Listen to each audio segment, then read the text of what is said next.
Now, all of you, please go ahead and share your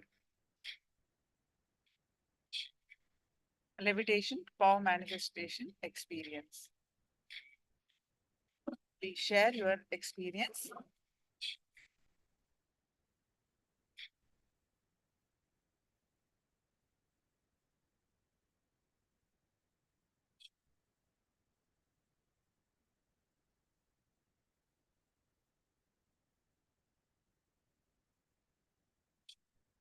Okay, please share your power manifestation experience.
Now we are going to learn and understand the power of unclutching.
And KAILASA of Paramashiva.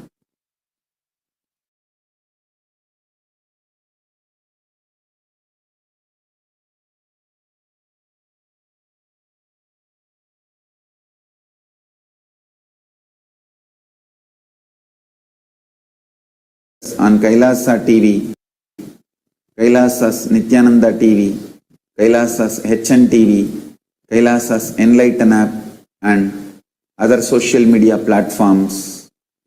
I welcome all of you with my love and respects.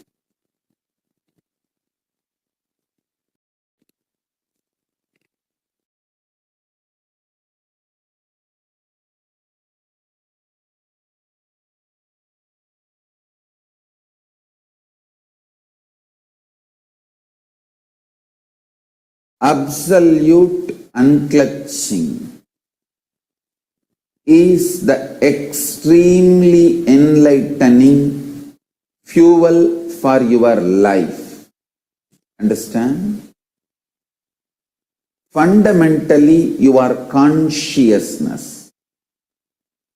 What excites you, what triggers you into action, what makes you fully alive, awakened, that is your resource, your fuel. Listen, your fuel.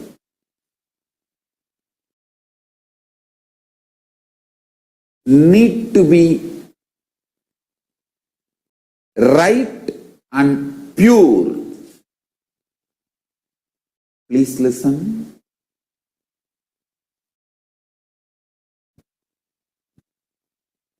If you use the right fuel, right resource to excite you, inspire you, energize you, you will have respect for yourself. You will have respect for yourself.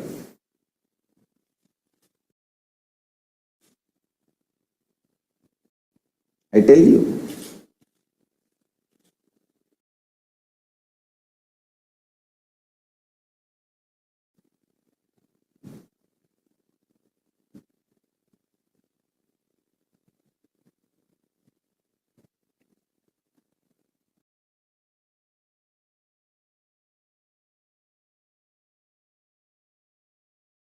If you use meat as fuel for your body, slowly but very definitely, even you will lose respect for yourself. If you use alcohol to pass your time, to pass your life, even you will not have respect for your life. Hey, to be deluded in alcohol, why should you assume even one body? You asked Paramashiva and Paramashiva gave you this body. If you are deluding yourself in alcohol and keeping you dull, passing your life, it is absolute abusal of your body. And Paramashiva who gave you this body.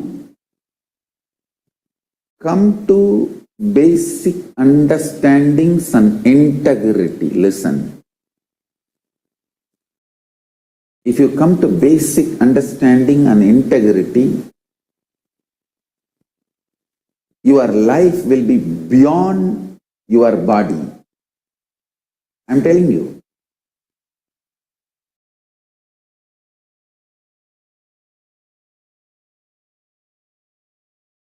Sri Chidambara and Ma Premaya in Dubai, their father passed away. But every day he is sitting in the room for the satsang. And I am telling you, every day he is there. As usual, how he sits, he is sitting there, attending satsang sincerely. Because body is no more binding factor for him. He became so intensely connected to me. His body was not binding him anymore. I tell you. Reach a space where your body never binds you.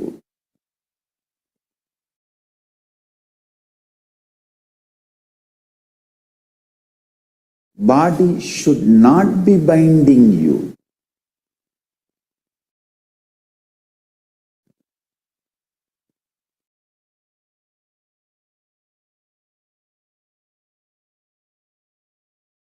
The fuel you use decides your future. Let unclutching, intense unclutching,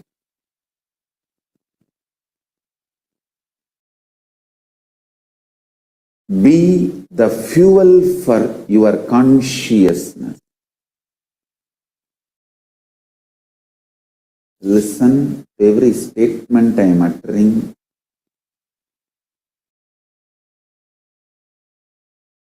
Use this lockdown period all over the world. Change the fuel for yourself. You may be using wrong fuels in the past. Now, this lockdown period is the best time to shift the fuel for your system. I tell you. Nirahara Samyama itself is to change the quality of the fuel. Change the fuel.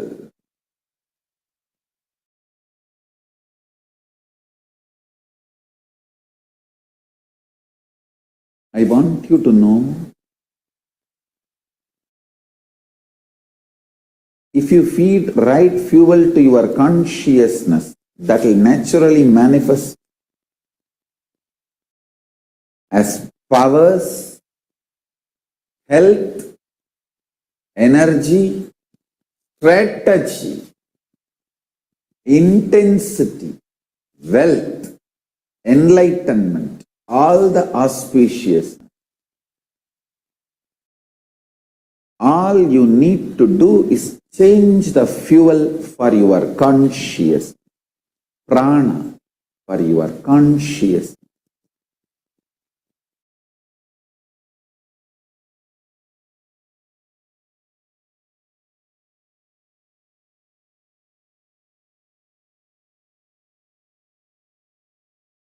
I am so happy all over the world.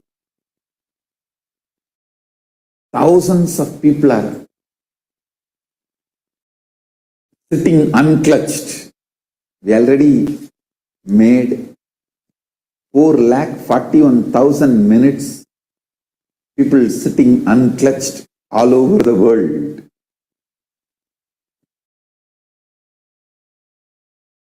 We need to reach out to every individual and make every individual understand. Unclutching should be. Unclutching should be your source, resource and fuel. Your source, resource and fuel.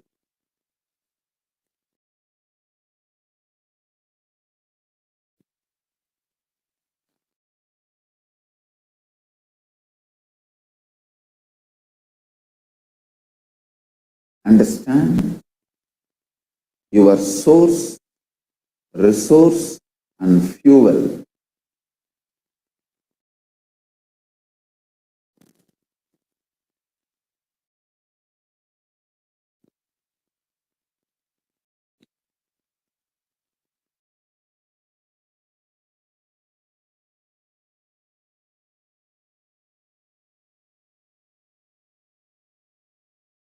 "42 Apat Sannyasis are conducting from all over the world.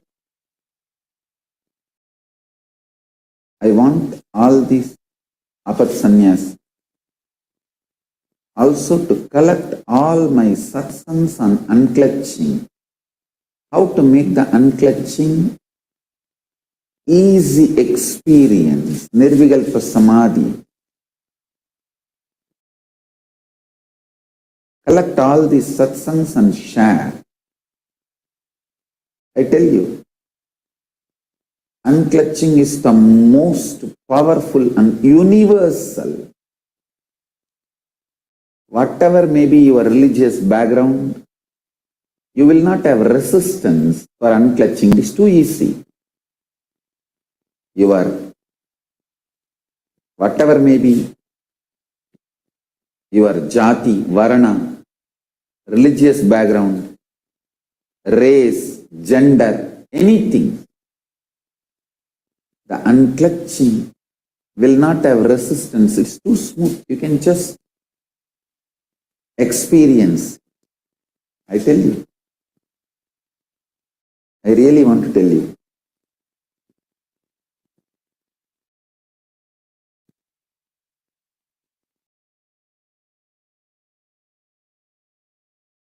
Unclutching is the most easiest, powerful,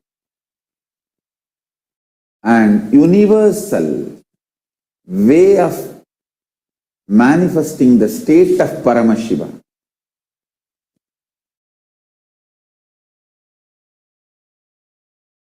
We should collect all the satsangs I have given on unclutching. I think from 2005 I started teaching, revealing this science of Nirvikalpa Samadhi to the whole world, the unclutching to the whole world. I have given a detailed, at least 100 hours of satsangs on various aspects of unclutching and various methods to unclutch.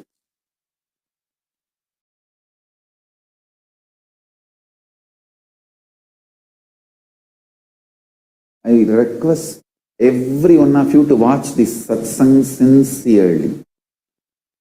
This at least 100 hours.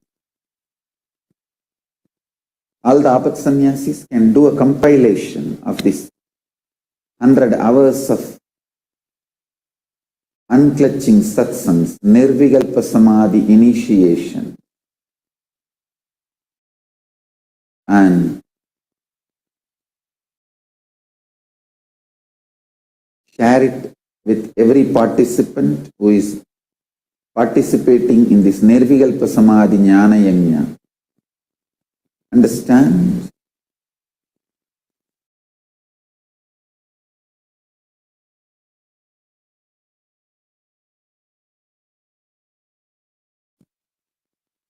Make the unclutching as your fuel for life. I tell you. It will be such an extreme, exciting, enlightening lifestyle. Nothing will disturb you or shake you.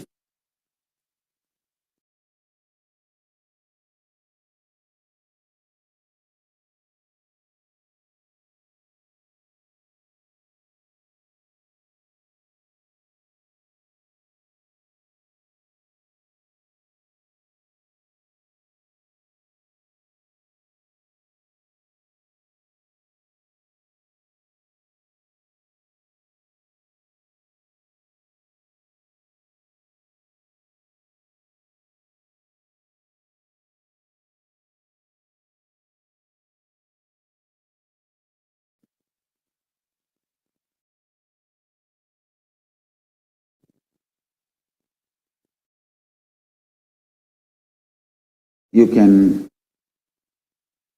reach this tinyurl.com/unclutching.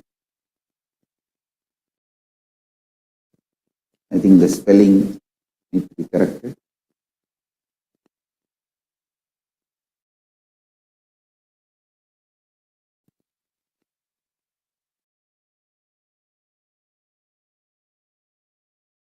I tell you, ginger will melt all the fat in the liver. Unclutching will melt all the karmas, toxins on your bioenergy.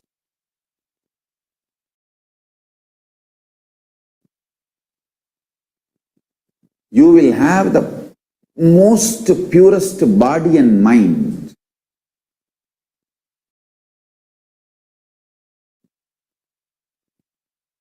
If you add unclutching as your fuel. I have elaborately explained this process of Nirvikalpa Samadhi and unclutching. And I tell you, it's a unique contribution of Paramashiva through this body, through this being. Watch these unclutching videos. Learn the process of Nirvikalpa Samadhi, manifesting Paramashiva's state.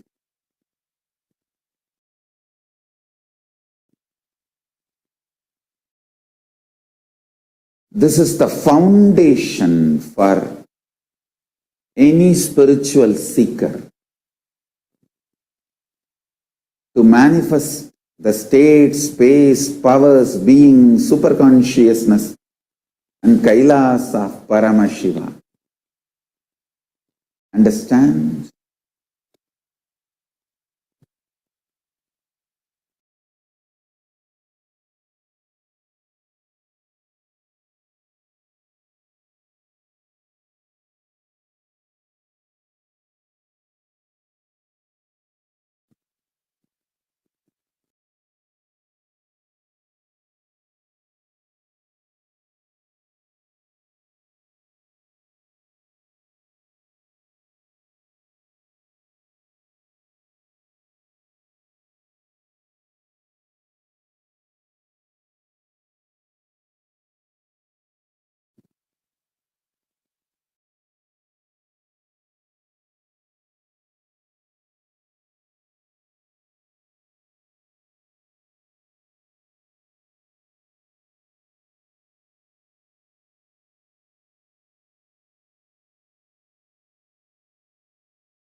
Extreme unclutching makes you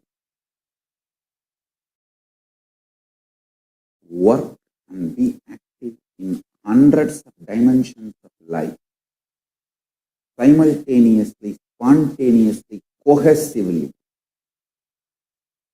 Listen, very cohesively.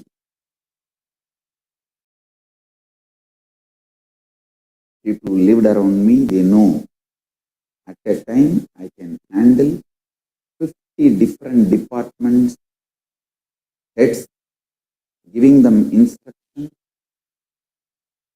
and receiving updates from them and giving them further instructions. Whether it's a ritual department or sacred arts department or vision department or garden department, all the ministers can be at a time around me. I can remember for each department the instructions I gave from 2001 and repeat verbatim. Multi dimensions of your being will work spontaneously, intensely, cohesively, coherently, without getting overlapped or confused.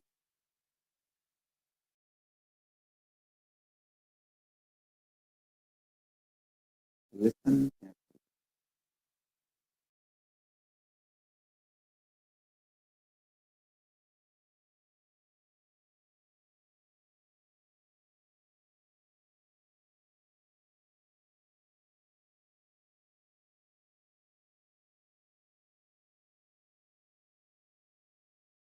The racist devils, the racist terrorists can never understand the power of unclutching.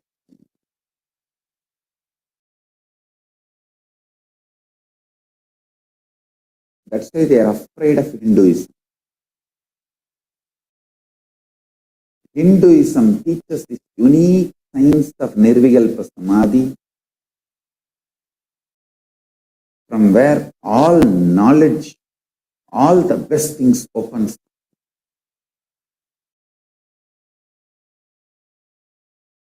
I tell you, like ginger melts the fat on your liver,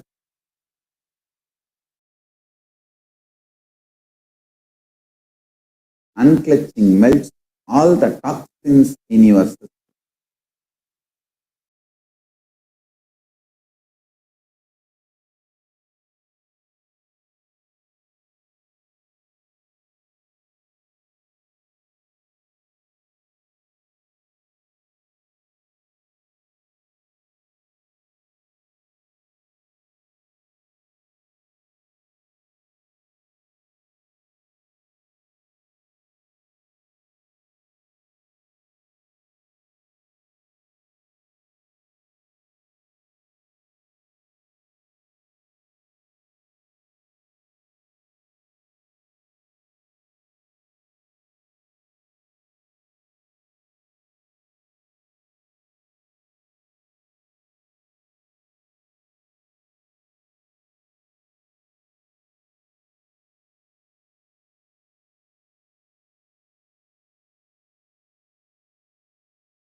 Use unclutching,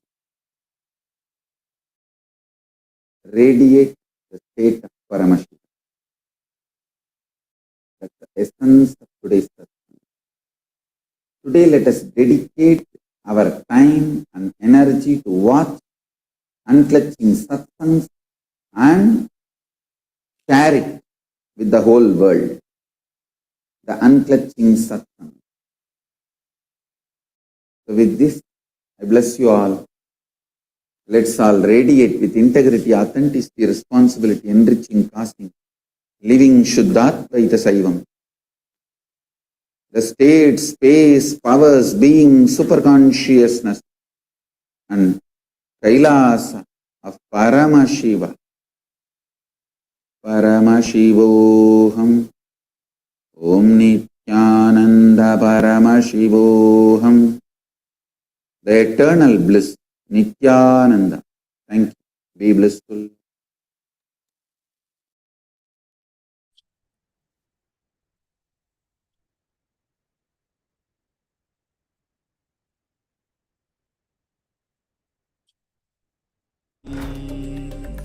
Om Nithyananda Paramashivoham. Om Nithyananda Paramashivoham. Om Nithyananda Paramashivoham. Om Nithyananda Paramashivoham. Om Nithyananda Paramashivoham. Om Nithyananda